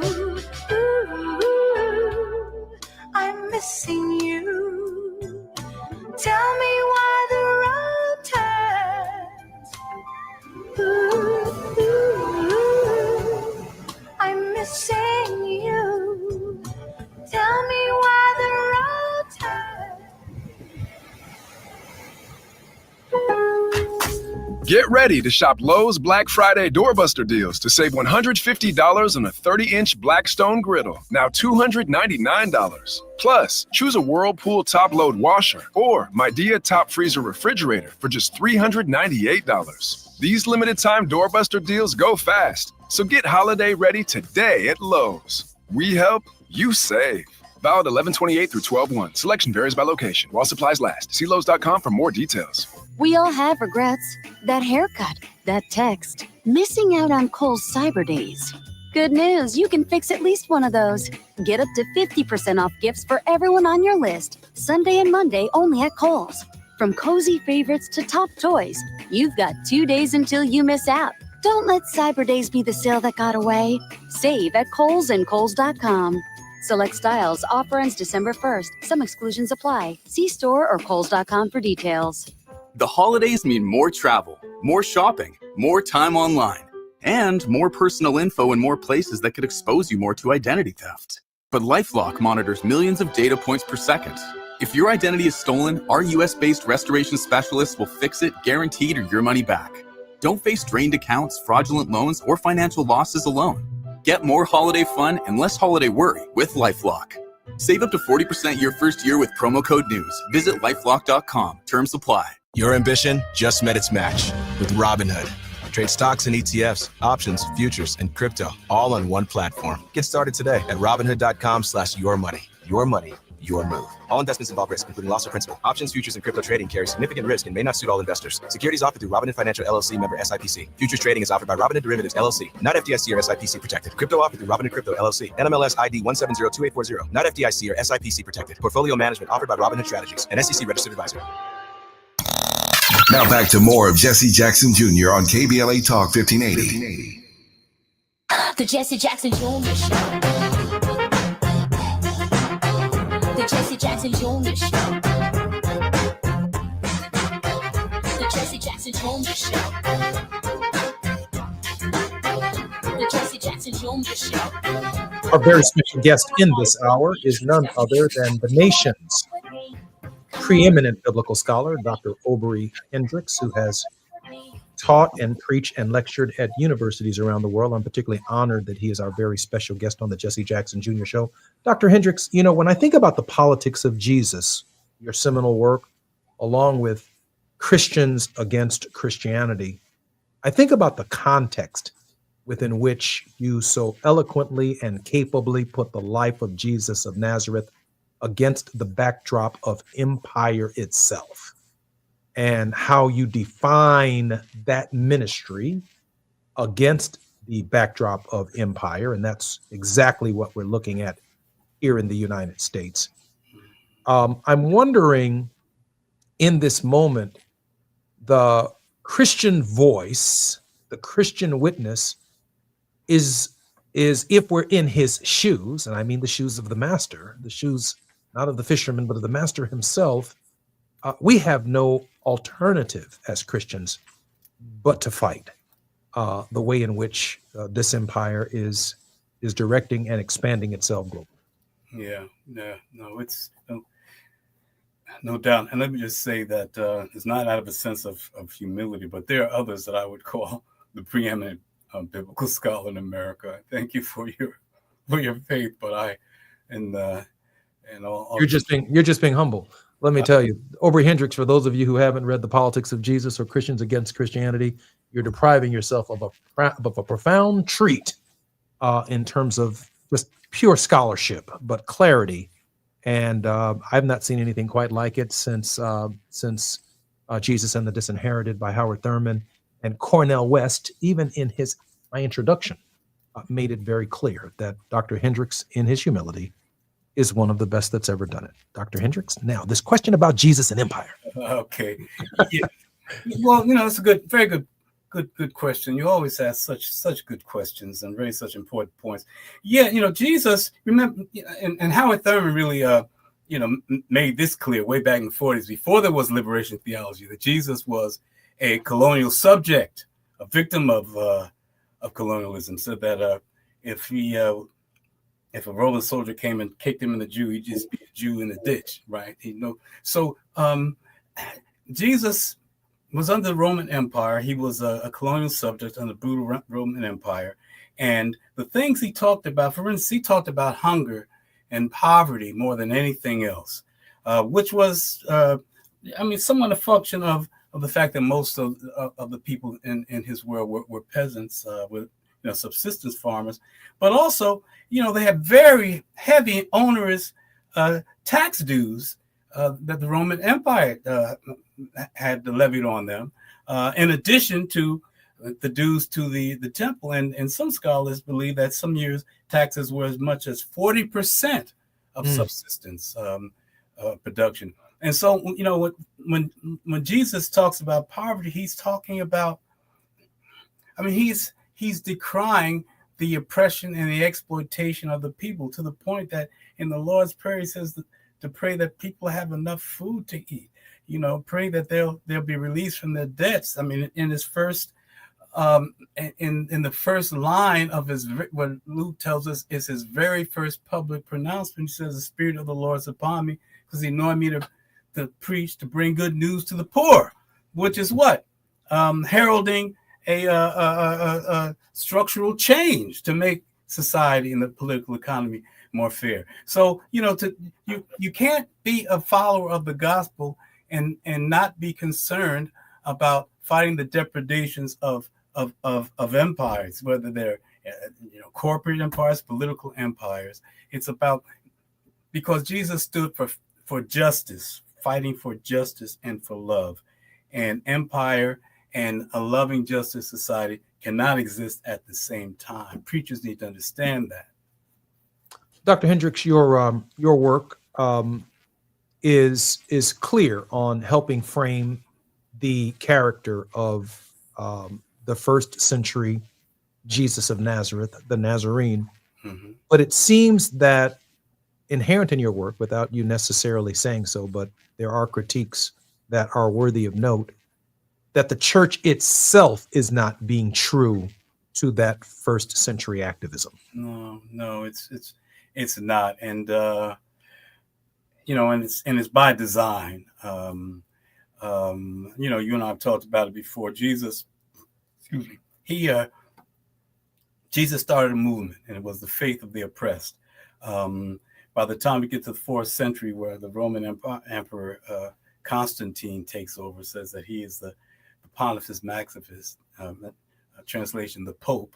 of Christianity. At that point, it becomes the official religion of the oppressor. And from that point, it's always been about supporting, it's always softened the revolutionary and the radicality of Christianity, even up to this point. And so, you know, we're heir to that, as every empire has been.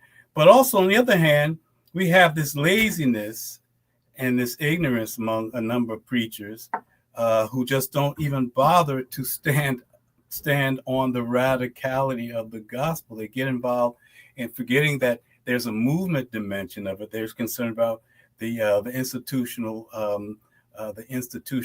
maintenance dimension of it. So the two things, there are those who don't know any better because of the legacy of the domestication of the radicality, and then there are others who don't take the gospel as seriously as they should. Let's face it. You know, a lot of I mean, one of the dynamic things about your father is that he went out. He was always in the fight. You know, he got his hands and his shoes dirty every day. A lot of these preachers, man, they don't even get their shoes dirty. It's like they don't even need a shoe shine. and that's criminal. Ministerial practice. If you're not striving to make this a much more just society, so that all God's children can eat of the true, have the access to the fruit of the tree of life in equal measure, at least equal access. If you're not doing that, and you're supposed to be a minister of the gospel, then you're engaged in ministerial malpractice, whether you realize it or not. And I gotta say it baldly, because you know it's past time to be playing games about it. Ministerial malpractice. So in this moment, I'm thinking that Jamal Bryant is exercising the finest traditions of first century Christianity. I feel that way about Reverend William Barber. I feel that way about Reverend Sharpton. I feel that way about Cornel West and Dyson. And I think about and feel that way about some of our brothers and sisters who are not formally in the ministry, as pastors or seminary professors or teachers or presidents. You know, generally in the hell-raising category is if the Bible were written today, there would be some chapters named after some of the people who are raising hell, who might later be watered down. But in this moment, you know, our sisters too, are standing up, brother. I mean, they're standing up. Oh yeah, but you know, they are a notable exception. But they are out there, and but there is a theological problem as well. I mean, and I'm not taking anything away from what many of these people are doing under difficult circumstances, you know, and they're showing prophetic imaginations that stand out. Jamal, for instance, you know, he's going to take on Target. Like, what the hell made him think, you know, that he could take on Target except prophetic imagination, right? That's right. On the other hand, some of those who are engaged in prophetic, really prophetic activism in the best tradition of the gospel, they're also engaged. Some of them are engaged in this preacher personality cult stuff, you know, where they become celebrity preachers, and also under the guise of being, you know, pseudo, you know, Pentecostal or whatever, you know, services too often turn into entertainment spectacles, you know. I mean, which is, I mean, you know, it shouldn't be about changing the way people feel. It should be about changing what they do, you know. But a lot of, you know, I'm seeing this spectacle. I grew up seeing people do the holy dance, you know. I'm from Farmville, Virginia. I grew up in Jersey, but I spent a good deal of my youth there. And, you know, I mean, that's an important part of celebration. But let's get into the point now. It's turned to entertainment, man. It's just about having fun. That's what I'm getting at. Much of church, people come out saying, we show had church. What they're saying is, we sure had fun. And that's a problem. We don't see people leaving the church saying, yes, we got to change this thing. Yeah, I'm fired up to change this world. We see very little of that. So you see, I'm saying you have both sides. On the one hand, we have those who are really struggling. But on the other hand, sometimes their services aren't empowering, prophetically empowering, I'm saying. I identify with that. I mean, I appreciate that. Now I know that I'll get criticized. You've been criticized for it, but the fact of the matter is that's exactly what it is. I've seen people practicing the holy dance. Yes. Before they go to church. Oh yeah, man. In front of a mirror. Yeah. You know they're going to draw an audience, and you can't stop them once they start at church. And guess what? They don't do it in the back of the church. They got to get in the front of the church. and that's what I used to always say, like, wow, they don't even miss a beat, man. I saw a preacher on social media do the whole Thriller video, man. Yeah, I saw that too. I'm like they should have smacked that nigga. I saw it was this big guy, right? And yeah. It was either Thriller or Bad or something. It was one of the Michael Jackson videos. He shook his hand. Yeah, he's kicking his leg and all that. I'm like, man, this is crazy. Hey man, but what they need to understand is James Brown did it better. You know? Stop. Like, man, I saw the Blues Brothers the other day and the James Brown church scene. I'm like, yes. Exactly. That's what folk are doing. See the light. Yeah, man. And they jumping on all doing somersaults, man. And I'm like, what does that have to do with the gospel? I understand the cultural resonances of it, but that should be, that should be a minor part. That should be even maybe a separate part of an empowering gospel service.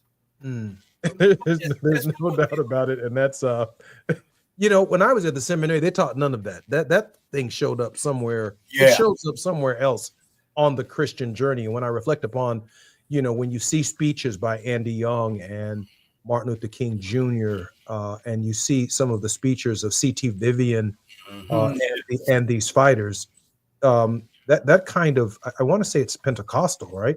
That is not happening. I mean, people are attentive. Mm-hmm. They reach a community of understanding and suffering. Yes. And they ended up suffering together. You mentioned community, and that's we have audiences now, largely. Many audiences, they come to hear and see it, and then they leave.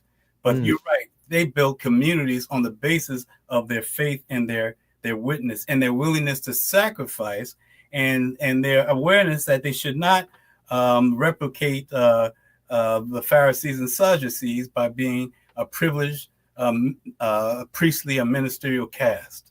And that's so important. I know that when we come forward on the Jesse Jackson Jr. show, I do want to ask Dr. Hendricks about the legacy of Jesse Jackson. Dr. Hendricks has spent a considerable amount of time with my father, and they've talked theology, they've talked witness, they've talked movement. I know that he has a profound respect for the Reverend Jesse Jackson, but his insights might probe far deeper than the average person who, at the surface level, might understand the contribution of Reverend Jesse Jackson. More with Dr. Aubrey Hendricks when we come forward on KBLA Talk 1580. It's afternoon drive time with Jesse Jackson Jr. Only on KBLA Talk 1580.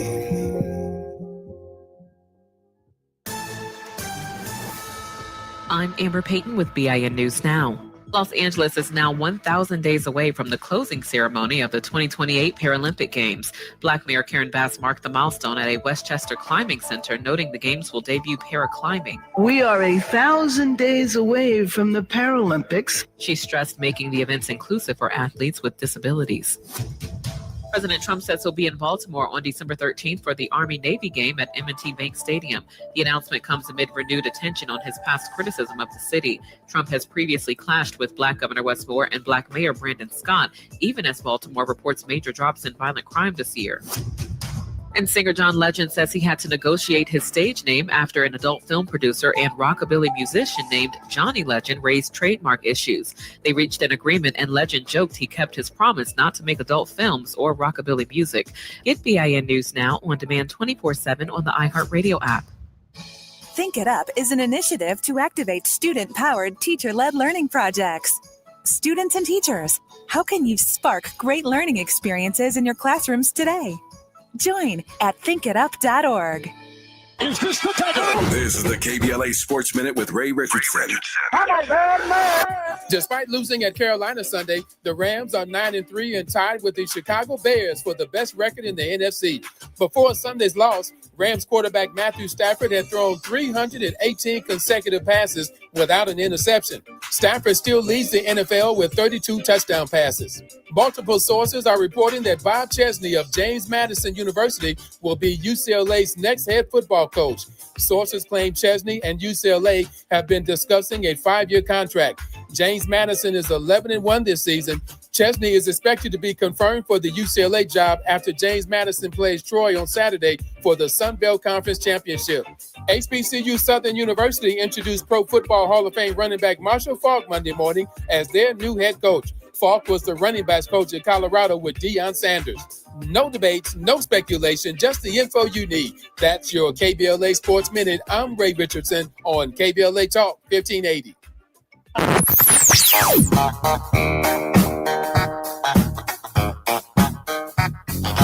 This is KBLA Talk 1580. Talk radio. That's music to your ears. We're unapologetically progressive. KBLA Talk 1580.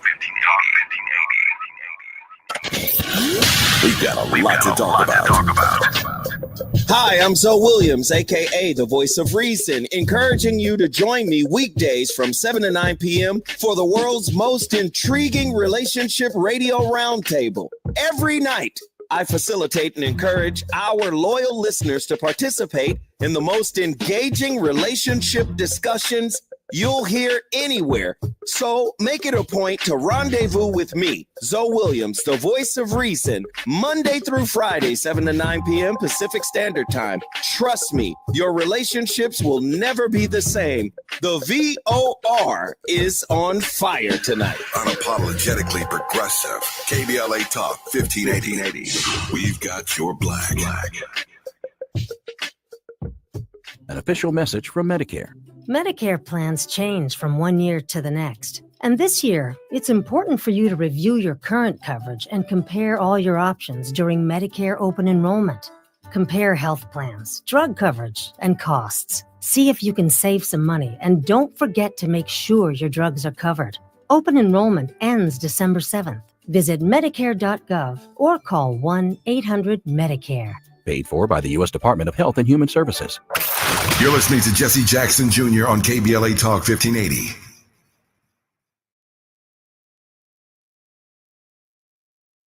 The Jesse Jackson Jr. Show. The Jesse Jackson Jr. Show.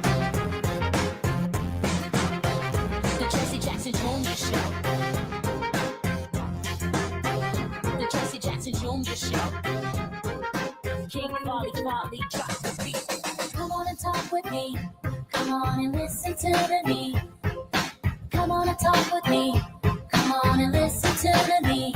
KBLA Talk 1580. Hey, I'm Jesse Jackson Jr. on the J Lunch Club on the Jesse Jackson Jr. Show on KBLA Talk 1580. Our very special guest is the nation's preeminent African-American but Christian biblical scholar. And I'm so grateful that he's spending time with us this afternoon on our show. Dr. Hendricks, welcome forward to our show.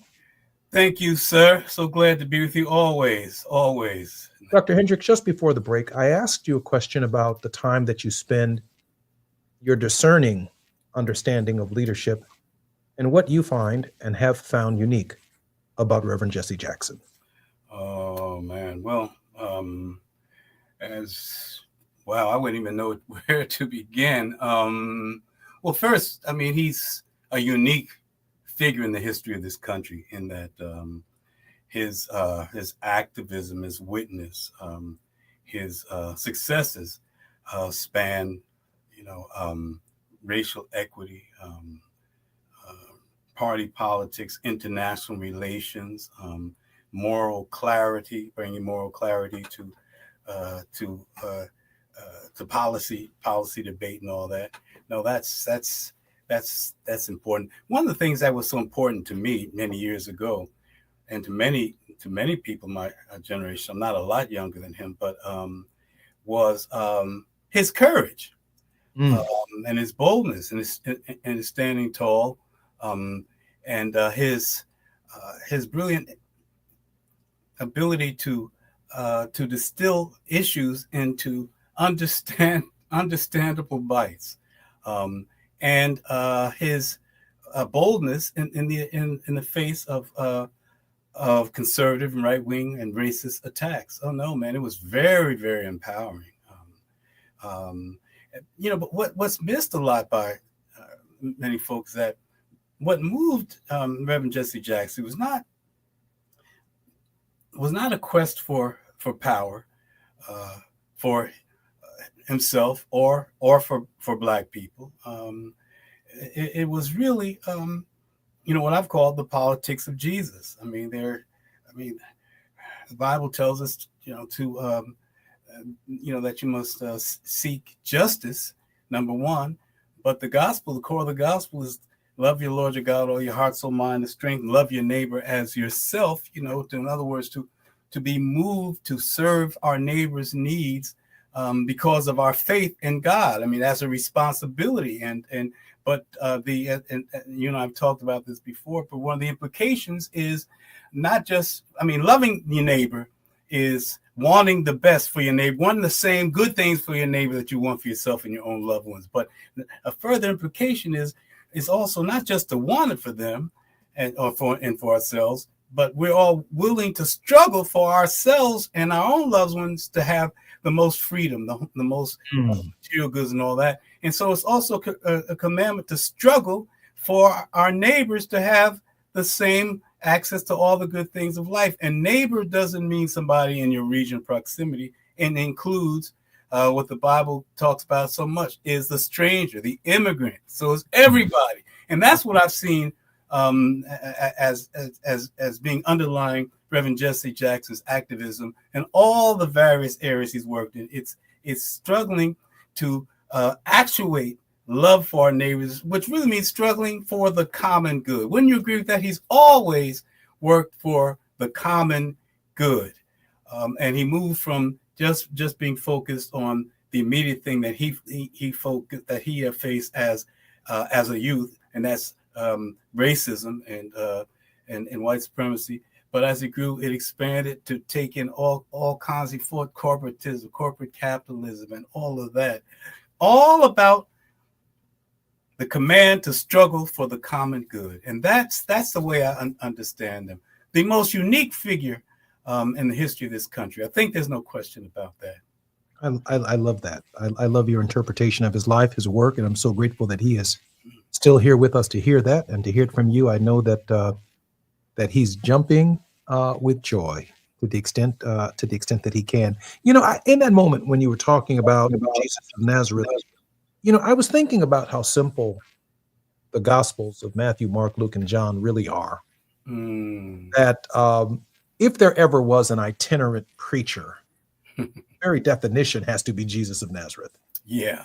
And how simple, when you read the Bible and you read specifically the New Testament and that very short 3-year ministry of Jesus of Nazareth, he took very difficult concepts and made them so simple for the masses of people that 2,000 years later, it is still the height of philosophy. Absolutely. It is still the height of theological reflection. Yeah. I've heard some preachers preach for an hour. I've heard them preach for 2 hours. I've heard some preachers preach for 50 years.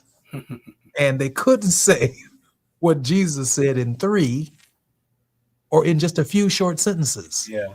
I get interpretation. I get hermeneutic. I get expanding upon it and keeping it real and making it, down here where the billy goats can get it. But that really is one of the simplicity of Reverend Jackson's message. Yeah. Right down here where people can eat on it and chew on it and understand it. Yes. Gina's saying fat meat. Exactly. But that is because I get 2 things. Number one, he was focused on the people and their needs, focused on them. And also, he was among the people. He saw himself as one of the people, didn't see himself as a privileged pastor. You know, all these pastors, man, they got imperial pastorates, man. You know, like they're supposed to, you know, live better than everybody in their congregation, just like the Pharisees back in the priestly aristocracy. But no, he was always with the people, and that's one thing he and Al Sharpton have in common, and Reverend Barber. They're out among the people all the time. That is where his strength and his focus came from. So when you're with the people and you talk to the people, then you know how to talk to them, what they can hear and what they can't hear. That did make Malcolm unique. That did make Dr. King unique. It did make James Bevel and James Orange, all these ministers. It made C.T. Vivian. Yes. It made them unique. Yes. And I've even seen in the church, now this you might find unique, and I'm sure you've been in far more churches than I've ever been in, and I've been in quite a few.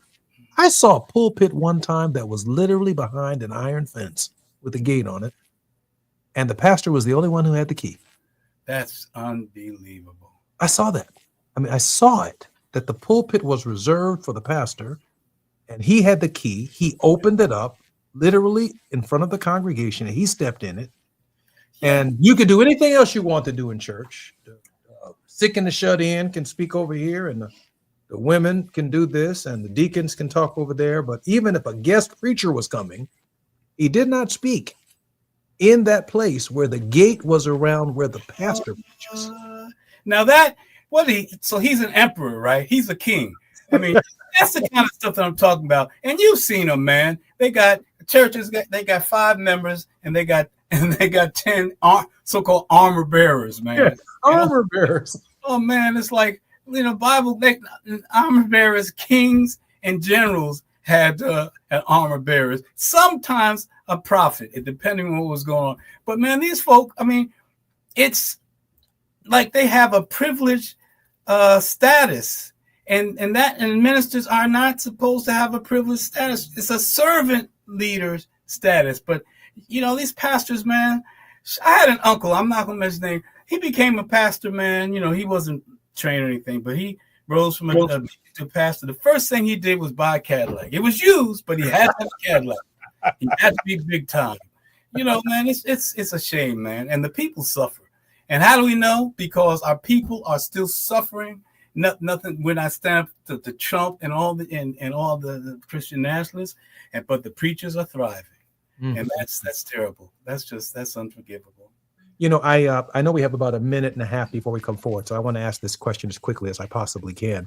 The Department of Education eliminated nursing as a professional career by limiting scholarships and a whole host of other things, but it elevated theology to a professional career, but not for all kinds of. Not our kind of theology. Yeah, take your time, Doc. Yeah, we got about a minute before we come forward. Yeah, no, it's not our kind of. But isn't nursing a ministry? Well, I mean, caregiving. They don't. You know, part of being a malignant narcissist is to have no empathy at all, and Trump has no empathy, and also part of it is that cruelty being very important, and Trump's policies, what moves his policies, a lack of empathy and cruelty. To downgrade nurses is just unbelievable. But it also comes, they're not going to be the last ones downgraded, because he has a war against higher education, because it's educated folks that stand in the way of him being monarch.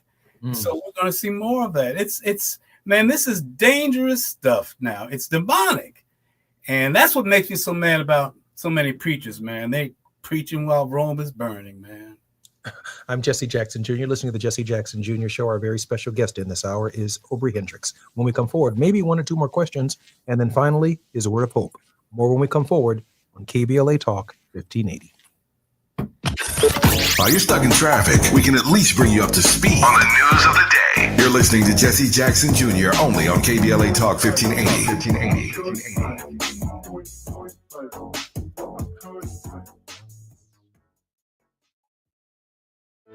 September is World Alzheimer's Month, a time to shine a light on a public health crisis that deeply impacts Black families. 1 in 5 Black adults ages 70 and older is living with Alzheimer's disease, or AD, and the risk is twice as high compared to white adults. But AD isn't just forgetting a name or losing track of time. Signs of early AD could be repeating questions, missing appointments, or struggling with bills and daily tasks. These things aren't a normal part of aging. Here's the good news. Treatments are available that may help if AD is diagnosed early. If you notice changes in memory or daily routines, whether in yourself or a loved one, don't wait. Early diagnosis and intervention are key to managing AD effectively. To learn more about AD and a potential treatment option, visit treatalsearly.com. That's treatalzearly.com to learn more about the signs and symptoms and a potential treatment option. This message is brought to you by AZI.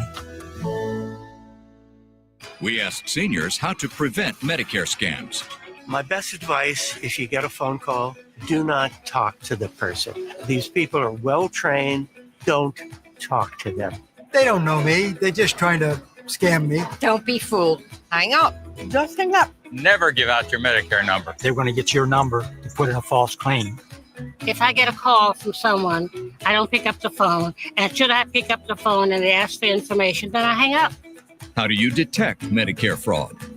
Just like I check my credit card statements, I check my Medicare statements monthly. Scammers can get a hold of your number, order medical devices through your account, and you're not even going to know about it if you don't look at your statement. Check your statement every month. If you get your statement and you see something that you know you did not have done, you report it. Call your Senior Medicare Patrol.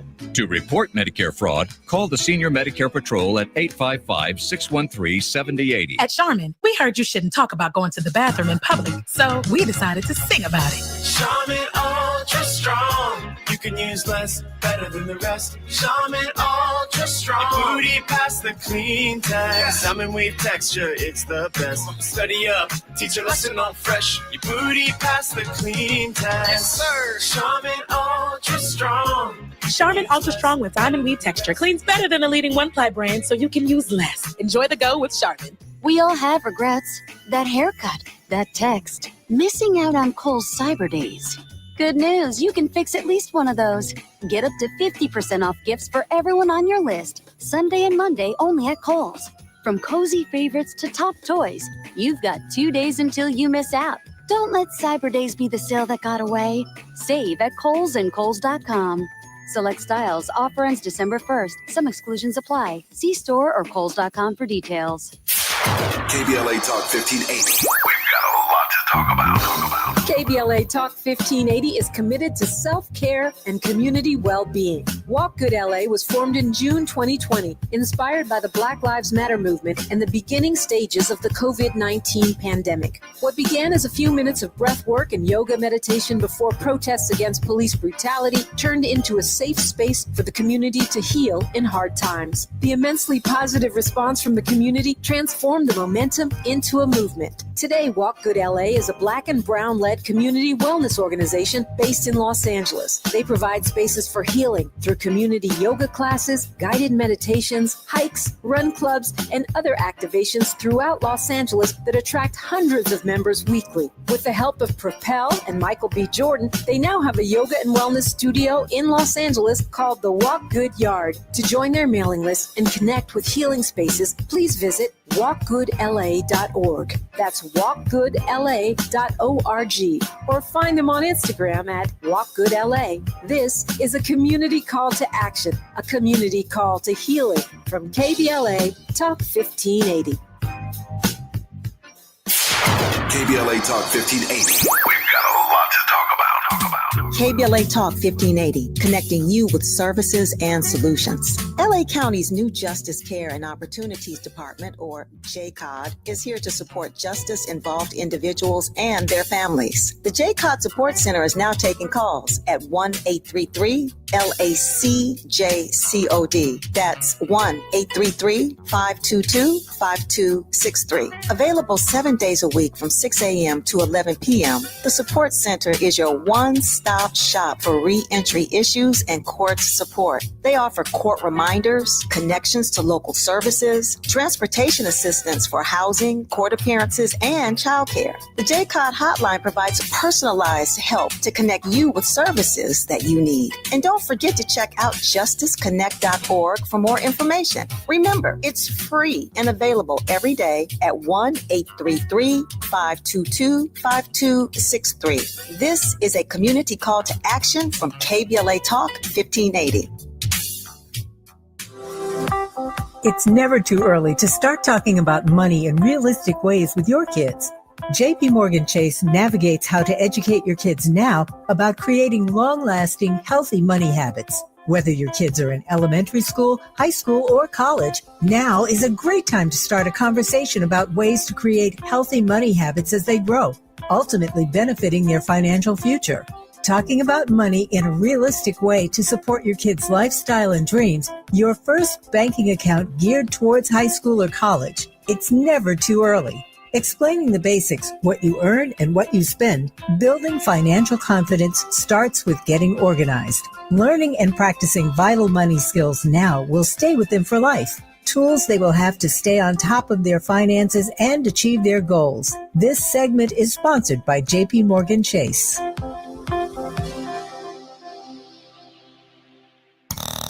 Now back to more of Jesse Jackson Jr. on KBLA Talk 1580. The Jesse Jackson Jr. Show. The Jesse Jackson Jr. Show. The Jesse Jackson Jr. Show. The Jesse Jackson Jr. Show. King Volley drops the beat. Come on and talk with me. Come on and listen to the need. Come on and talk with me. I'm Jesse Jackson Jr. This is the Jesse Jackson Jr. Show. On KBLA 1580 on the J Club. Our very special guest has been none other than eminent biblical scholar, Dr. Aubrey Hendricks. Dr. Hendricks, welcome forward to the Jesse Jackson Jr. Show. Sir, I'm so glad to be with you always. I do have two questions for you. And then, of course, I leave plenty of time at the end of the show for your word of hope. In The Politics of Jesus, you talked about the need for us universally to call the demon by name. Yeah. This person over here may call it this. This person over here may call it that. But we can't organize ourselves against the demon unless we give the demon a name and call the demon what it is. Right. In this particular case, it might be white supremacy. That is what it is. Call it by name. Yeah. Dr. Hendricks, you're thinking about Yeah. why that universal thought and that thought of unity matters at moments like these. Well, you know, yeah, it's white supremacy. It's not just issue is not just white supremacy. It's not just fascism. I think that what we have to do is reclaim the language of good and evil. Some stuff is just evil, and if we can identify things as evil and explain why they are, then folk will fight harder, perhaps. And can you hear me? Absolutely, I can. Oh yeah, yeah.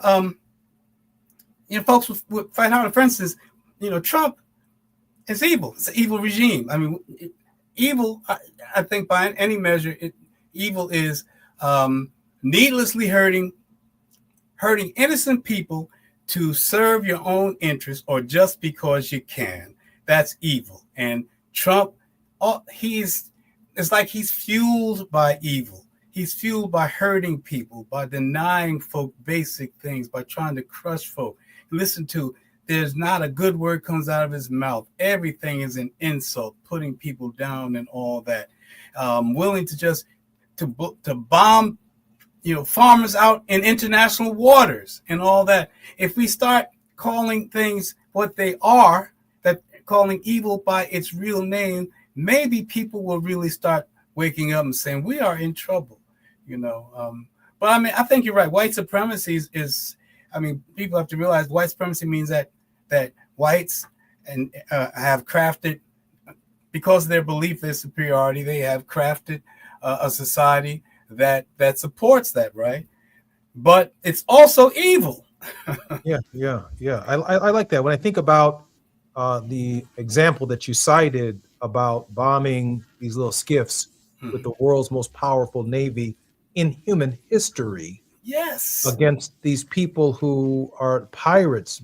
Maybe they're drug dealers, but we'll never know because they've never faced justice, or they've never will see a court of law, or threatening Nigeria and their internal relations between Muslims and Christians, or how he's behaved in the Middle East. And it just seems that there is a global reach for all things critical mineral.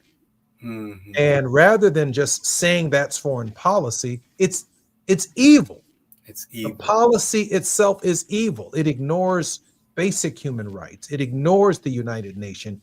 It ignores an incredible amount of history that led us to this moment to choose human dignity and to choose humanity over this kind of evil authoritarian, evil totalitarian, evil oligarchical regime.